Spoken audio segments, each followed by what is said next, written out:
শহরের মানুষ কিছুটা চিকিৎসা সুবিধা পেলেও গ্রামের অধিকাংশ জায়গায় এখনও আমরা ভালোভাবে স্বাস্থ্যসেবা পৌঁছে দিতে সক্ষম হইনি।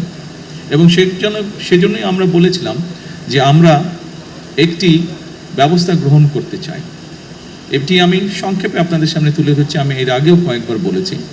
দেখুন, এখানে আপনারা যারা আছেন, সিলেটের মানুষ বিশেষ করে অনেকেরই, প্রায় বহু মানুষেরই লন্ডন সফর করার সুযোগ হয়েছে। যারা যারা লন্ডনে গিয়েছেন আপনারা সকলেই জানেন NHS নামে একটি প্রকল্প আছে, বা NHS নামে একটি ওখানে সংগঠন আছে, যাদের দায়িত্ব হচ্ছে সেই দেশের সকল মানুষের, যারা সেই দেশের বৈধ নাগরিক, তাদের সকলের চিকিৎসা ব্যবস্থা তারা লুক আফটার করে, তারা দেখভাল করে।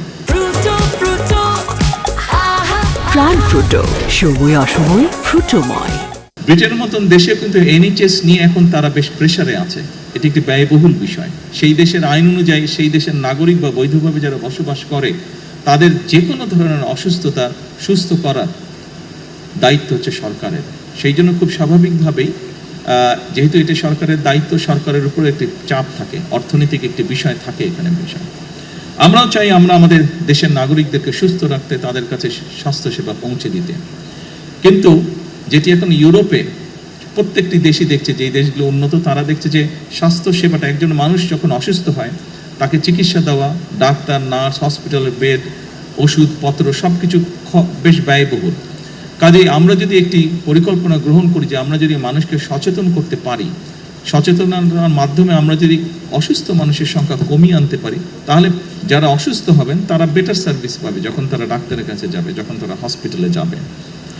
আমরাও এরকম একটি পরিকল্পনা গ্রহণ করছি এবং এর অংশ হিসেবেই আমরা দেশে 1 লক্ষ স্বাস্থ্যকর্মী নিয়োগ করার পরিকল্পনা গ্রহণ করেছি। এই মানুষগুলো, এবং এই 1 লক্ষের মধ্যে 80% থাকবে নারী স্বাস্থ্যকর্মী। এই মানুষগুলোর দায়িত্ব হবে গ্রামে গ্রামে, ঘরে ঘরে যাওয়া। শহরেও তারা থাকবে, তবে আমরা জোর দেব গ্রামের মানুষের উপরে বেশি। তারা যাবে, তারা মানুষগুলোকে, বিশেষ করে পরিবারের নারী যারা আছেন, যারা সংসার দেখাশোনা করেন, দায়িত্ব যাদের, তাদেরকে গিয়ে তারা অ্যাওয়্যার করবে, সচেতন করবে যে কোন খাবারটি খেলে ডায়াবেটিস হবে না, কোন খাবারটি খেলে কার্ডিয়াক হবে না, বা লাইফস্টাইল কি হলে তার হার্টের সমস্যা হবে না, কোন খাবারটি খেলে কিডনির রোগ হবে বা কিডনির রোগ হবে না। এই বিষয়গুলি সম্পর্কে তাদেরকে সচেতন করবে, হাইজিন সম্পর্কে তাদের সচেতন করবে। অর্থাৎ আমরা চাচ্ছি যে ইনশাল্লাহ ধীরে ধীরে আমরা সামগ্রিকভাবে পুরো দেশে যত বেশি সংখ্যক মানুষকে সুস্থ রাখা আমাদের লক্ষ্য। তার ফলে স্বাভাবিকভাবে যারা হসপিটালে আসবে পরবর্তীতে অসুস্থ হয়ে, তাদেরকে যাতে বেটার চিকিৎসা দেওয়া যায়।